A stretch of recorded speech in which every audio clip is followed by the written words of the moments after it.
What if the reason you don't have what you desire is because you keep looking at reality? Look around you right now. The bank balance.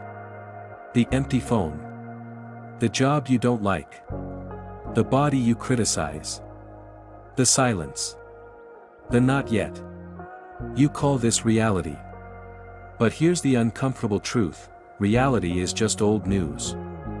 It's yesterday's thoughts, yesterday's identity, yesterday's beliefs, hardened into form. And you keep checking it like it's the final verdict. Once you ignore reality, you'll get everything you desire. That sounds delusional, right? But think about it.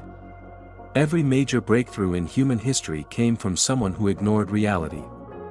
When the world said flying was impossible, the Wright brothers ignored reality. When people believed the earth was fixed and unchangeable, Galileo Galilei ignored reality.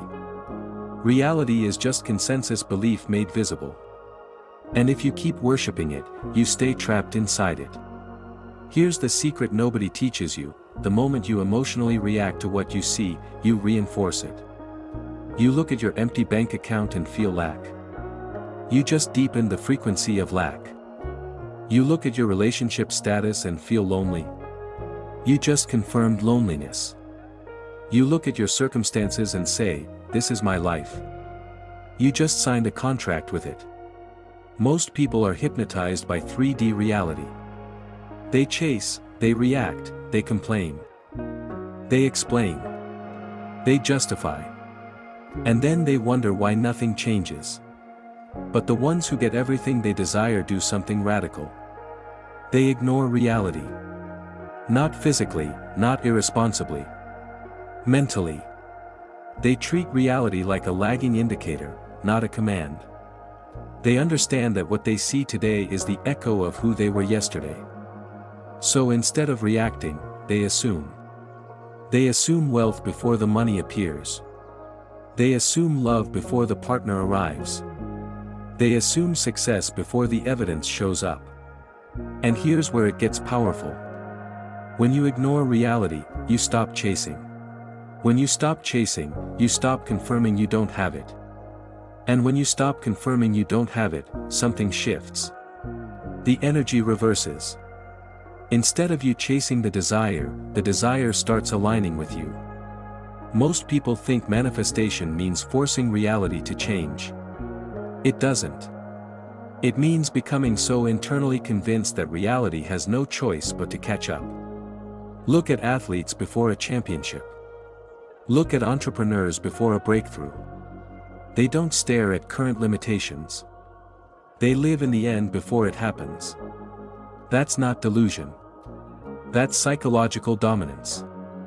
Your nervous system does not know the difference between an imagined experience and a real one when the emotion is strong enough. So if you keep emotionally reacting to what you don't want, you rehearse that life. But if you emotionally commit to what you desire, regardless of appearances, you rehearse a new life. Reality must eventually follow the dominant rehearsal. Here's the practical part. When something in your reality triggers you, pause. Don't react, don't complain, don't analyze. Silently say, "This is old news." Then ask yourself, who am I choosing to be right now? The version who doesn't have it? Or the version who already does? Walk like it, speak like it, decide like it. You don't ignore reality by pretending it doesn't exist. You ignore reality by refusing to emotionally bow to it. And this is where most people quit. Because reality will test you. It will show you the opposite of what you want. It will whisper, "See? Nothing changed," and if you flinch, you go back to square one. But if you stay unmoved, if you hold your inner state steady, if you refuse to chase, you activate the backward law: the less you grasp, the more it flows. Desire runs from the needy. It moves toward the certain. So stop checking. Stop chasing. Stop reacting. Decide. Decide that what you desire is already yours internally.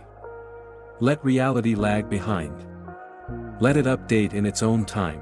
Because once you ignore reality, you'll get everything you desire. Not because you forced it, but because you stopped confirming the version of you who didn't have it. And when you master that, reality stops controlling you. You start shaping it. And that's when everything changes.